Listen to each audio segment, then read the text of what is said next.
أعوذ بالله من الشيطان الرجيم. بسم الله الرحمن الرحيم. وترى الشمس إذا طلعت تزاور عن كهفهم ذات اليمين وإذا غربت تقرضهم ذات الشمال وهم في فجوة منه. ذلك من آيات الله. من يهد الله فهو المهتد ومن يضلل فلن تجد له وليا مرشدا.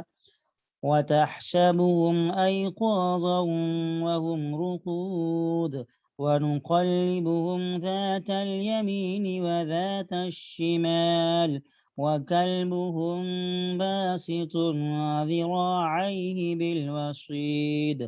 لو اطلعت عليهم لوليت منهم فرارا ولملئت منهم رعبا. صدق الله العظيم. رب اشرح لي صدري ويسر لي أمري واحلل عقدة من لساني يفقه قولي.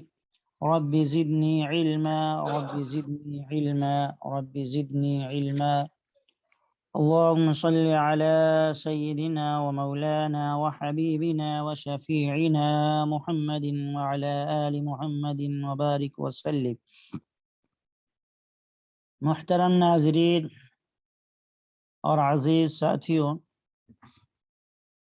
سورۃ الکہف کی آیت نمبر 17 اور 18 دو آیتیں آپ احباب کی خدمت میں پیش کی گئی ہیں۔ بات چل رہی تھی چند نوجوانوں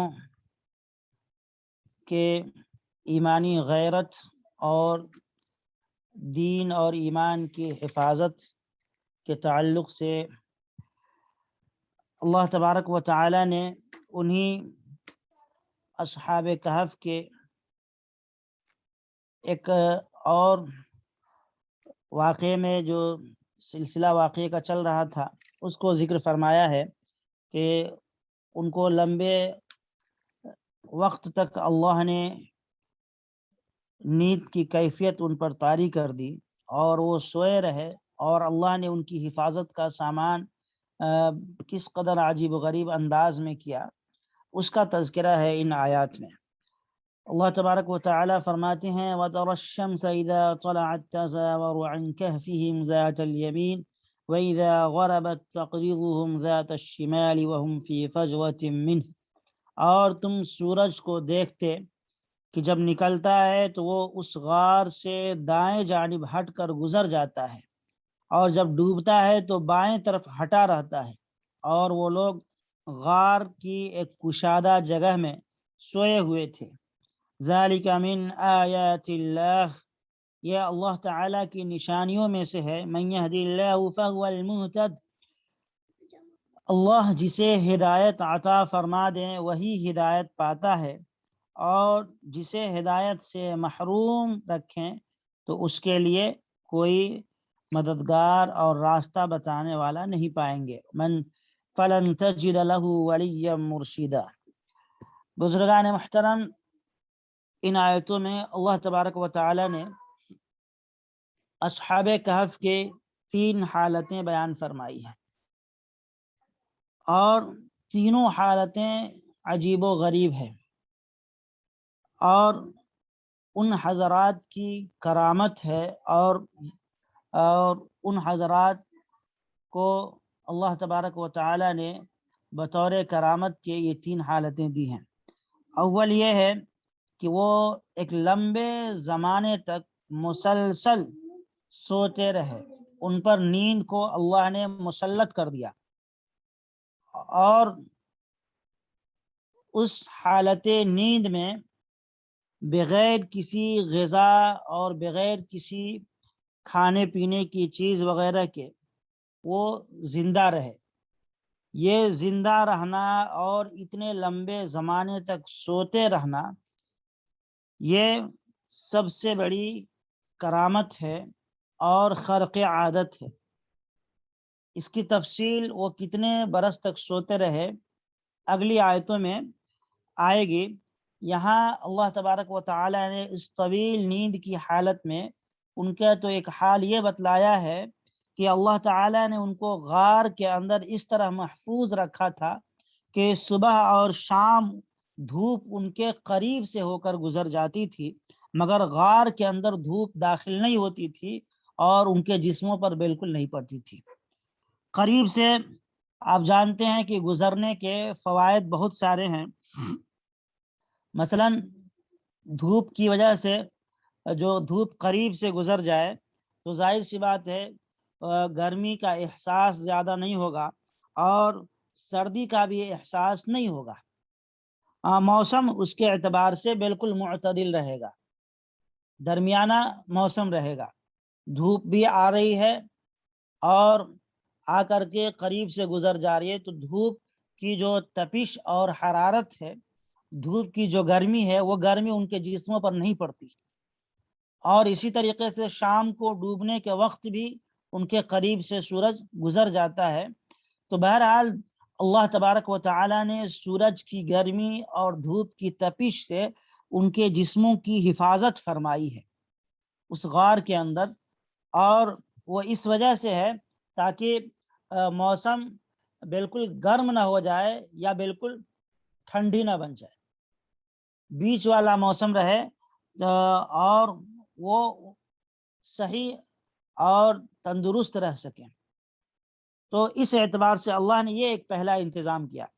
اور ظاہر سی بات ہے اگر دھوپ ان کے جسموں پر پڑتی اور اس کی گرمی بھی لگتی تو پھر ان کے جسم میں گرمی پیدا ہوتی اور پھر ان کے کپڑے بھی خراب ہوتے اور ان کا جسم بھی سڑنے گلنے لگ جاتا ہے۔ اس طریقے سے اور بھی بہت ساری بیماریوں کا وہ مرکز بن جاتا وہ غار۔ اسی لیے اللہ نے دھوپ کی ہلکی سی جھلک دکھلائی وہاں پہ۔ اب یہ دھوپ اس غار میں داخل نہیں دھوپ نہیں ہوتی تھی اور سورج کی گرمی نہیں داخل ہو پاتی تھی۔ علماء نے اس کی وجہ بتائی ہے کہ یہ صرف اور صرف اللہ تبارک و تعالی کے حکم سے تھا، سورج کی گرمی اس میں داخل نہ ہونا، اور بطور معجزہ کے تھا۔ ان حضرات کی یہ کرامت تھی کہ دھوپ کی گرمی سے اور اس کی تپش سے ان کی حفاظت ہوتی تھی اور اس غار کے اندر دھوپ کی روشنی داخل نہیں ہوتی تھی، دھوپ کی گرمی داخل نہیں ہوتی تھی۔ یہ بطور معجزہ اور بطور کرامت کے تھا، معجزہ نہ کہیں بلکہ کرامت اس کو کہہ لیں، بطور کرامت کے تھا، معجزہ نہیں۔ معجزہ تو اس کو کہتے ہیں جو نبیوں کے ہاتھ پر ظاہر ہو، اس کو معجزہ کہتے ہیں۔ جو اللہ کے نیک بندوں سے جو خرق عادت چیزیں ظاہر ہوتی ہیں تو ان کو کرامت کہتے ہیں۔ تو بطور کرامت کے اللہ نے یہ انتظام کیا تھا۔ لیکن کچھ علماء ہیں، کچھ مفسرین ہیں جنہوں نے یہ بتلایا ہے کہ غار کی جو شکل و صورت تھی، اس کی جو بناوٹ تھی اور اس کا جو ڈیزائن تھا وہ کچھ اس طرح تھا کہ دھوپ اس میں دروازے میں داخل نہیں ہو پاتی تھی۔ مثلا اس کا جو منہ تھا وہ شمال کی طرف تھا، اس لیے سورج جب نکلتا تھا تو اس کی روشنی اور سورج کی گرمی اور تپش اس کے اندر داخل نہیں ہوتی تھی۔ لیکن اکثر و بیشتر اور جمہور مفسرین کرام رحمہم اللہ کا یہی قول ہے اور یہی ان کا فیصلہ ہے کہ نہیں، غار کی بناوٹ اور اس کی ڈیزائن کا اس میں کچھ دخل نہیں تھا، بلکہ اللہ کی طرف سے یہ بطور کرامت کے ان کی حفاظت اس طرح ہوتی رہی۔ اور اللہ تبارک و تعالی نے اس آیت میں جیسا کہ فرمایا ذالک من آیات اللہ، یہ اللہ کی نشانیوں میں سے ہے۔ تو ظاہر سی بات ہے اگر غار کی بناوٹ اور اس کی ڈیزائن اس طرح ہوتی تو پھر یہ اللہ کی نشانیوں میں سے کیسے ہوتی؟ تعجب کی بات نہیں ہوتی۔ یا اللہ کی نشانی اسی وقت یہ چیز بن سکتی ہے جبکہ غار کی بناوٹ کا کچھ اس میں دخل نہ ہو۔ تو بطور کرامت کے اللہ تبارک و تعالی نے ایسا سامان مہیا فرما دیا تھا کہ دھوپ ان کے جسموں پر بالکل نہیں پڑتی تھی۔ اور ہوا بادل وغیرہ اللہ تبارک و تعالیٰ نے دھوپ کے وقت حائل کر دیا تھا، ہوائیں بھی آتی تھیں اور موسم بہت معتدل رہتا تھا، موسم بالکل ان کے مناسب رہتا تھا۔ اور اسی طریقے سے اللہ تبارک و تعالیٰ نے ان کے بارے میں جو دوسری چیز بتلائی ہے، ان کی دوسری حالت بتلائی ہے، وہ بھی عجیب و غریب ہے۔ اللہ تبارک و تعالیٰ فرماتے ہیں کہ اصحاب کہف یہ اتنے لمبے زمانے تک سوتے رہے۔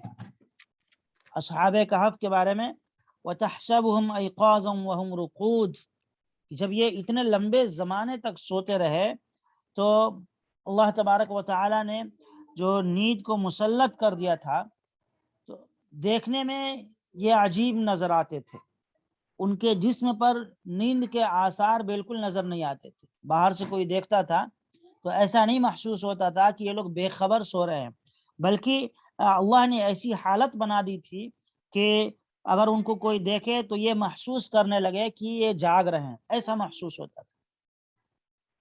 اللہ تبارک و تعالیٰ فرماتے ہیں، آپ دیکھیں وَتَحْسَبُهُمْ أَيْقَاظًا وَهُمْ رُقُودٌ، اگر ان کو دیکھنے کی نوبت آتی تو آپ خیال کرتے کہ وہ جاگ رہے ہیں، وَهُمْ رُقُودٌ، حالانکہ وہ سو رہے تھے۔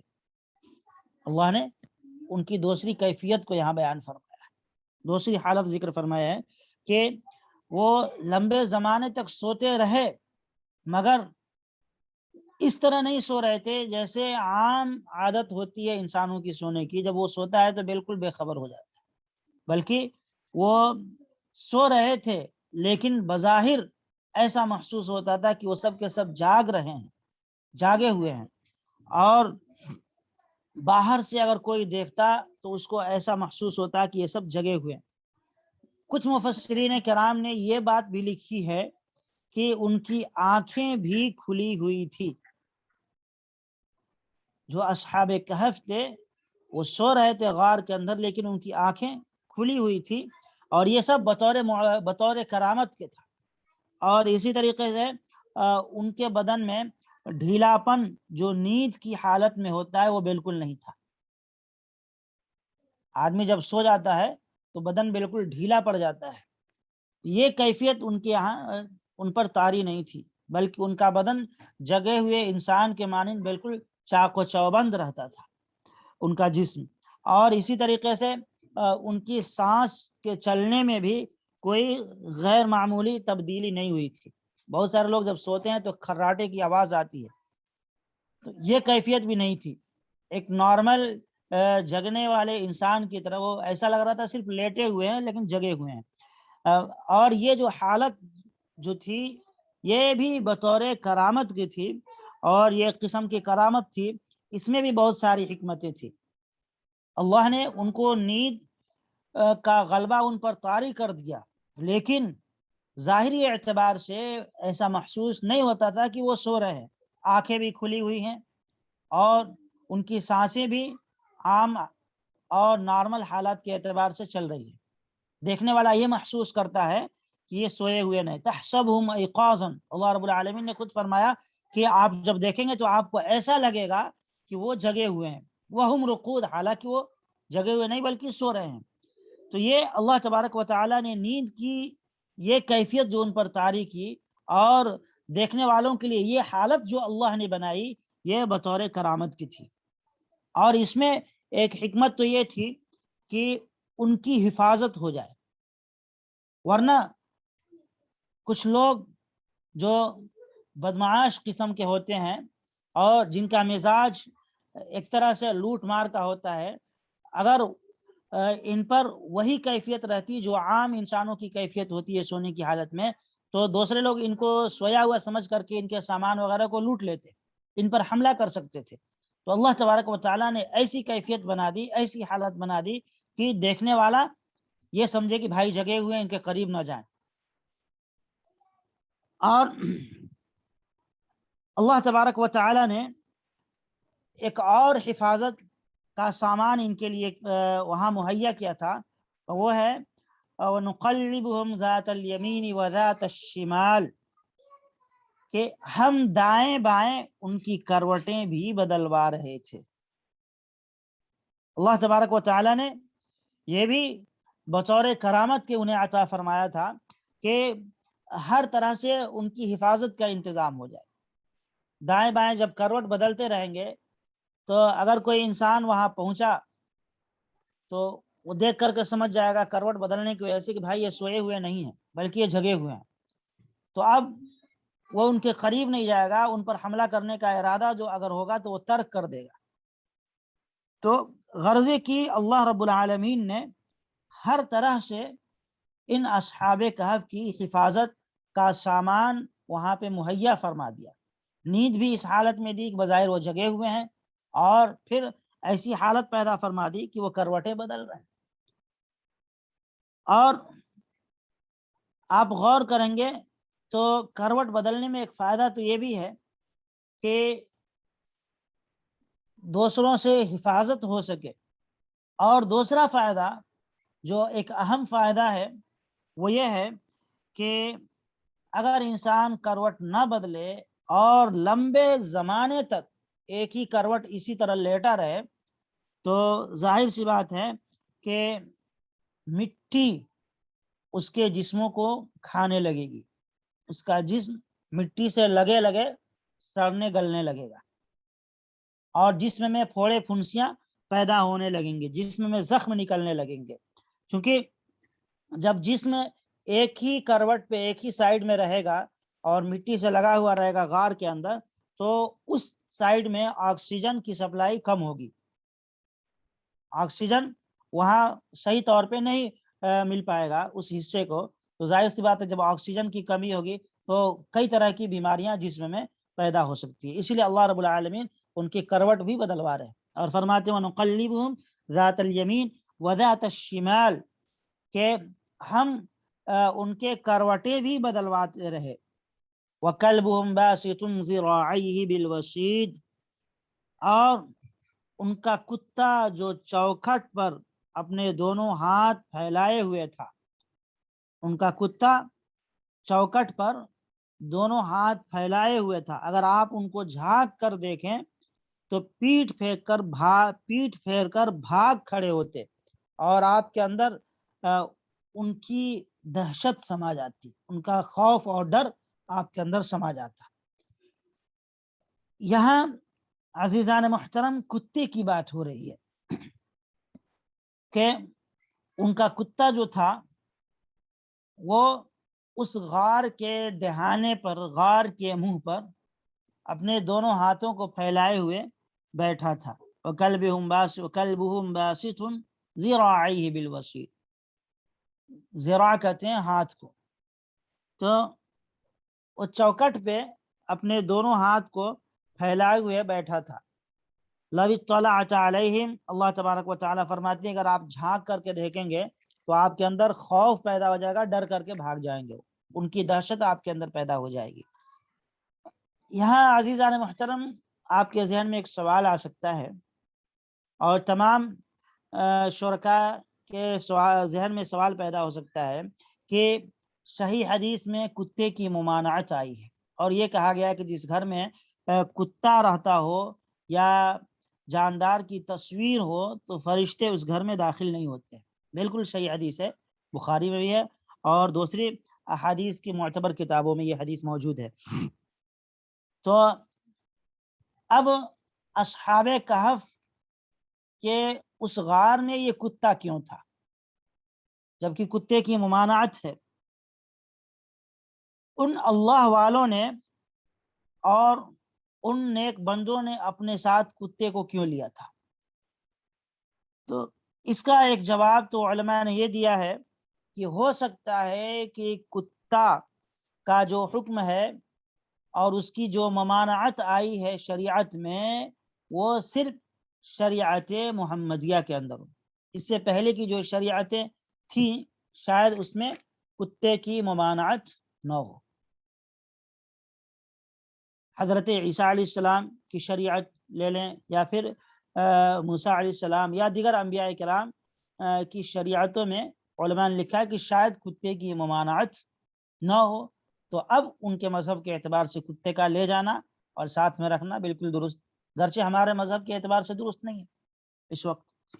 دوسرے یہ بھی ہے کہ یہ لوگ صاحب جائیداد تھے، ان کے پاس زمینیں تھیں اور مویشیاں یہ پالتے تھے، یہ بڑے مالدار لوگ تھے، تو ظاہر سی بات ہے کہ ان کی حفاظت کے لیے یہ لوگ کتا پالتے ہوں گے، کتے کو رکھتے ہوں گے، جیسا کہ ہماری شریعت میں حفاظت کی غرض سے کتے کا پالنا اور رکھنا یہ درست ہے، کھیتی باڑی کی حفاظت کے لیے، دکان مکان کی حفاظت کے لیے، یا پھر شکار کے لیے درست ہے۔ تو ہو سکتا یہ لوگ زمین اور جائیداد والے تھے، ان کے پاس مویشیاں بھی تھیں، تو ہو سکتا ہے کہ یہ لوگ کتا پالتے ہوں گے حفاظت کے لیے۔ تو اب جانتے ہیں کہ کتے کی وفاداری بڑی مشہور ہے، بہت مشہور ہے۔ تو اب یہ لوگ جب شہر چھوڑ کر کے ایمان اور دین کی حفاظت کے لیے بھاگے ہوں گے تو کتا بھی ان کے ساتھ ساتھ آ گیا ہوگا، علماء نے یہ بھی لکھا ہے۔ تو گویا کہ انہوں نے خود کتے کو لیا نہیں، بلکہ کتا خود آ گیا ان کے ساتھ میں، چونکہ ان کا گھریلو پالتو جانور تھا، کتا تھا، کتے کی وفاداری بہت مشہور ہے۔ تو بہرحال جو بھی وجہیں ہوں، کتا ان کے ساتھ میں تھا۔ یہاں عزیزان محترم حیرت کی بات ہے کہ اللہ تبارک و تعالیٰ نے اس کتے کا تذکرہ قرآن میں فرمایا ہے، اور کتا یوں سمجھ لیں کہ زندہ جاوید بن گیا، ہمیشہ ہمیش کے لیے دنیا کی تاریخ میں، ہسٹری میں وہ زندہ ہے، قیامت تک وہ زندہ رہے گا، اس کا تذکرہ ہوتا رہے گا۔ قرآن نے اس کو زندہ کر دیا قیامت تک کے لیے۔ تو گویا اس کتے کو ایک طرح سے اعجاز اور اکرام مل گیا، اعزاز کی بات ہے، تاریخ میں، وہ بھی قرآن میں اللہ نے اس کا تذکرہ کیا ہے، اعزاز کو اللہ نے بڑھایا ہے۔ علامہ ابن عطیہ رحمۃ اللہ علیہ نے اسی لیے فرمایا ہے کہ جب انسان ایک کتا انسان کی صحبت میں اور اس کے نیک بندوں کی صحبت میں رہتے ہوئے یہ مقام حاصل کر سکتا ہے کہ قرآن میں اس کا ذکر ہو، یہ اعزاز اس کو مل سکتا ہے، تو آپ سوچ لیں کہ جو مومن بندہ اخلاص کے ساتھ اولیاء کرام کی محبت اپنے دل میں بسائے اور ان کے ساتھ رہے، ان کی صحبت میں رہے، تو اس کو کتنا بلند مقام حاصل ہوگا، اس کو بھی اللہ بلند مقام عطا فرمائیں گے۔ تو اس میں گویا کہ مسلمانوں کے لیے تسلی ہے اور بشارت ہے کہ جو اپنے اعمال میں کوتاہ ہیں اور جو اپنے اعمال میں کمی کرتے ہیں، مگر رسول اللہ صلی اللہ علیہ وسلم کی سچی محبت وہ دل میں رکھتے ہیں، تو ظاہر سی بات ہے اس محبت کا فائدہ انہیں ضرور حاصل ہوگا، گرچہ عمل کے اعتبار سے وہ کمزور ہے۔ چنانچہ آپ دیکھ رہے ہیں صحیح بخاری کے اندر ایک روایت ہے، وہ بہت مشہور ہے، حضور پاک صلی اللہ علیہ وسلم ایک روز مسجد سے نکل رہے تھے کہ مسجد کے دروازے پر ایک شخص ملا اور اس نے یہ سوال کیا کہ یا رسول اللہ قیامت کب آئے گی؟ اللہ کے نبی صلی اللہ علیہ وسلم نے فرمایا تم نے قیامت کے لیے کیا تیاری کر رکھی ہے؟ کیا تم نے کچھ تیاری کی ہے؟ تو یہ بات سن کر وہ شخص کچھ شرمندہ ہوا دل میں کہ یار کچھ تیاری تو ہے نہیں ہماری، اور بہت بڑے بڑے اعمال تو ہیں نہیں ہمارے پاس۔ اس نے پھر عرض کیا کہ یا رسول اللہ صلی اللہ علیہ وسلم، میں نے قیامت کے لیے بہت ساری نمازیں اور بہت سارے صدقات خیرات جمع تو نہیں کیے، مگر میں رسول اللہ صلی اللہ علیہ وسلم سے محبت رکھتا ہوں اور سچی محبت رکھتا ہوں۔ آپ صلی اللہ علیہ وسلم نے فرمایا کہ اگر ایسا ہے تو سن لو کہ قیامت کے دن انسان اسی کے ساتھ ہوگا جس سے وہ محبت رکھتا ہوگا، مع من احببت وانت من احببت، کہ قیامت کے دن جو جس سے محبت کرے گا اسی کے ساتھ وہ رہے گا۔ تو عزیزان محترم، جب حضرت انس رضی اللہ تعالیٰ عنہ وہاں موجود تھے، انہوں نے یہ جملہ سنا تو فرمایا کہ ہم اتنے خوش ہوئے اس جملے کو سن کر کے کہ اسلام لانے کے بعد اس سے زیادہ خوشی ہمیں کسی دن نصیب نہیں ہوئی تھی۔ حضرت انس کہتے ہیں کہ الحمدللہ میں اللہ اور اس کے رسول سے بہت زیادہ محبت کرتا ہوں۔ تو عزیزان محترم، انسان جب اللہ کے نیک بندوں سے محبت رکھے گا اور ان سے سچی عقیدت رکھے گا تو یقیناً اس کا فائدہ اس کو حاصل ہوگا۔ ہم جلیسہم ہم اصحابہم لا یشقی جلیسہم، کہ یہ وہ لوگ ہیں کہ جن کے پاس بیٹھنے والا کبھی محروم نہیں ہوتا۔ اسی لیے علماء اور صلحاء کی صحبت میں وقت گزارنا چاہیے، ان کے پاس وقتاً فوقتاً بیٹھتے رہنا چاہیے۔ ایک بڑا مشہور شعر ہے، نگاہ ولی میں وہ تاثیر دیکھی، نگاہ ولی میں وہ تاثیر دیکھی، بدلتے ہزاروں کی تقدیر دیکھی۔ ایک نگاہ ولی سے ہزاروں کی تقدیر بدل جایا کرتی ہے۔ تو بہرحال جو اللہ کے نیک بندے ہوں ان سے محبت رکھنا اور ان کی صحبت میں بیٹھنا یہ انسان کے لیے بہت فائدہ مند ہے۔ آپ یہ سمجھ لیں، ایک کتا اگر نیکوں کی صحبت اختیار کرتا ہے تو اللہ اس کا تذکرہ قرآن میں فرماتے ہیں۔ اس سے اشارہ یہ بھی ملتا ہے کہ انسان کو ہمیشہ نیک لوگوں سے دوستی کرنی چاہیے، نیک لوگوں کے ساتھ رہنا چاہیے، ان سے محبت کرنی چاہیے، برے لوگوں کے ساتھ دوستی ہرگز نہیں کرنی چاہیے۔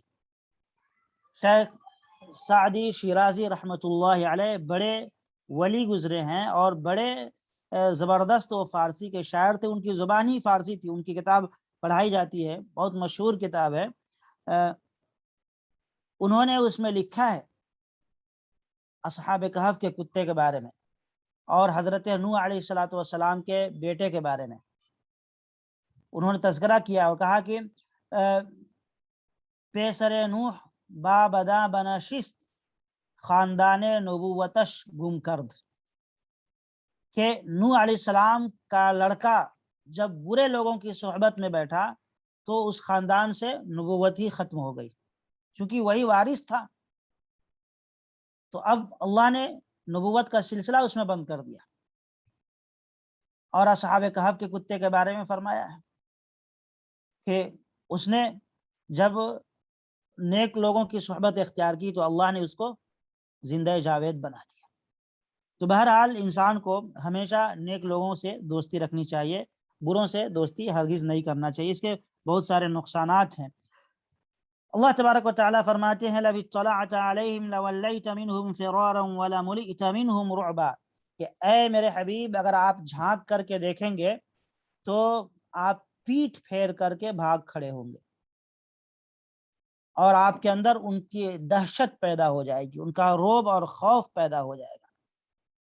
اب اللہ تبارک و تعالیٰ نے جو یہ فرمایا ہے حضور پاک صلی اللہ علیہ وسلم کو خطاب فرمایا ہے، تو یوں نہ سمجھیں کہ یہ صرف حضور پاک صلی اللہ علیہ وسلم کی خطاب ہے، بلکہ یہ عام لوگوں کو خطاب ہے، یہ عام لوگوں کو خطاب ہے۔ اللہ کے نبی صلی اللہ علیہ وسلم کو واسطہ بنایا گیا ہے، ورنہ یہ ضروری نہیں ہے کہ اللہ کے نبی صلی اللہ علیہ وسلم اگر جاتے اور اس غار کو دیکھتے تو آپ پر خوف اور ڈر پیدا ہو جاتا ہے، یہ ضروری نہیں ہے، بلکہ یہ عام لوگوں کے بارے میں اللہ رب العالمین نے آپ کے واسطے سے فرمایا ہے۔ عام مخاطبین کے بارے میں فرمایا گیا کہ اگر وہ ان کو جھانک کر دیکھیں گے تو ڈر کر بھاگ کھڑے ہوں گے، ان کا رعب اور دبدبا ان پر طاری ہو جائے گا۔ اب یہاں یہ ایک سوال رہ جاتا ہے کہ رعب اور دبدبا کیوں طاری ہوگا، لوگ ڈریں گے کیوں، ڈر کر کیوں بھاگیں گے، وجہ کیا ہے، اسباب کیا ہے؟ تو عزیزان محترم میں عرض کر دوں کہ حدیث میں اس کا کوئی ذکر نہیں ہے، اسباب کا کچھ تذکرہ نہیں ہے، قرآن کی آیت میں بھی یہاں پہ کچھ تذکرہ نہیں ہے کیوں لوگ ڈر کر کے بھاگ جائیں گے۔ تو اب ہمیں بھی اس کے تلاش میں پڑنا مناسب نہیں ہے۔ ہاں بس اللہ نے فرما دیا کہ اگر کوئی جھانک کر دیکھے اس غار میں تو وہ ڈر جائے گا، تو بس یہ یقین کر لیں کہ وہ ڈر جائے گا، اس کی حالت کچھ ایسی ہوگی۔ اب کس لیے ڈرے گا، اس کے سبب اللہ عالم، اللہ ہی بہتر جانتے ہیں۔ لیکن ایک واقعہ ہے کہ یہ جو ڈرنے کی بات ہے، علماء نے لکھا کہ یہ بھی بطور کرامت کی ہے۔ غزوہ بنو المصطلق یہ بہت مشہور غزوہ ہے اسلامک ہسٹری میں۔ حضرت ابن عباس رضی اللہ تعالیٰ عنہ نے اس موقع پہ ایک واقعہ نقل فرمایا ہے کہ ہم لوگ اس غار کے قریب سے گزر رہے تھے. حضرت معاویہ رضی اللہ تعالیٰ عنہ کے زمانے میں حضرت معاویہ رضی اللہ تعالیٰ عنہ بھی تھے, وہی فوج کے کمانڈر تھے. تو حضرت معاویہ نے ارادہ کیا کہ اصحاب کہف کی جا کر کے تحقیق کریں اور دیکھیں کہ غار کیسی ہے اور اس کی حالت کیا ہے. تو حضرت ابن عباس رضی اللہ تعالیٰ عنہ اس وقت موجود تھے. انہوں نے حضرت امیر معاویہ کو منع کیا اور کہا کہ اللہ تبارک و تعالیٰ نے حضور پاک صلی اللہ علیہ وسلم کے بارے میں فرمایا کہ آپ دیکھیں گے تو ڈر جائیں گے, تو ہمارا آپ کا مقام کہاں ہے, ہم تو اور زیادہ ڈر جائیں گے, اس لیے آپ غار کے قریب نہ جائیں. حضرت معاویہ رضی اللہ تعالیٰ عنہ نے ان کی بات نہیں مانی اور یہ کہا کہ یہ جو تذکرہ ہے ڈرنے کا, یہ شاید اس وقت کا ہے جب وہ زندہ ہوں گے, سو رہے ہوں گے. اب تو ان کو مرے ہوئے ایک لمبا عرصہ ہو چکا ہے, اب ڈرنے کی کیا بات ہے, چلو جا کر دیکھتے ہیں. حضرت معاویہ رضی اللہ تعالیٰ عنہ جب جانے لگے اور اصحاب کہف کے غار کے کیفیت جب انہوں نے دیکھی, تو حضرت معاویہ رضی اللہ تعالیٰ عنہ کے جو ساتھی تھے, جو ان کے ساتھ میں تھے, وہ جیسی اندر داخل ہونے کی کوشش انہوں نے کی تو اندر سے ایک سخت گرم قسم کی ہوا آئی, اور اتنی تیز ہوا تھی کہ اس کی گرمی سے یہ لوگ مزید اندر داخل نہیں ہو سکے اور فوراً باہر نکل کر بھاگ گئے. تو بہرحال یہ اللہ تبارک و تعالیٰ نے بطور کرامت کے اس کا کچھ انتظام اس طرح کیا ہے کہ لوگ اندر داخل نہ ہو سکے, کیونکہ بادشاہ بھی تو ان کو پکڑنے کی کوشش کر رہا تھا. بادشاہ سے بچنے کے لیے, اس کے ظلم سے بچنے کے لیے تو بھاگے تھے. تو اللہ نے شاید اس طرح کی وہاں کیفیت بنا دی ہو, پیدا کر دی ہو کہ کوئی ان کے قریب نہ جا سکے. تو الغرض اللہ تبارک و تعالیٰ نے ان دو آیتوں میں یہ تفصیل بیان فرمائی ہے کہ ان کی حالت کیسی تھی سونے کے وقت میں, اور کس طریقے سے ان کے جسم کی حفاظت ہوئی, اور بیماریوں سے بھی, سڑنے گلنے سے بھی حفاظت ہوئی, اور بغیر غذا کے, بغیر پانی کے, بغیر کھانا کے وہ کس طریقے سے لمبے عرصے تک زندہ رہے. اور نصیحت کی بات اس میں یہ بھی آ گئی کہ انسان کو ہمیشہ نیک لوگوں کی صحبت اختیار کرنی چاہیے, اور اللہ قادر مطلق ہے, وہ کسی بھی طرح انسان کو زندہ رکھنا چاہے تو رکھ سکتا ہے. وہ غذا کا محتاج نہیں ہے, پانی کا محتاج نہیں ہے, ہوا کا محتاج نہیں ہے, بس اس کا اشارہ کافی ہے انسان کی زندگی کے لیے اور اس کے موت و حیات کے لیے. اللہ رب العالمین ہمیں اور آپ کو جو پیغامات موصول ہوئی ہیں ان آیات سے, جو ہدایتیں اور عبرت کی باتیں ملی ہیں, ان پر عمل کی توفیق نصیب فرمائے. وآخر دعوانا ان الحمد للہ رب العالمین.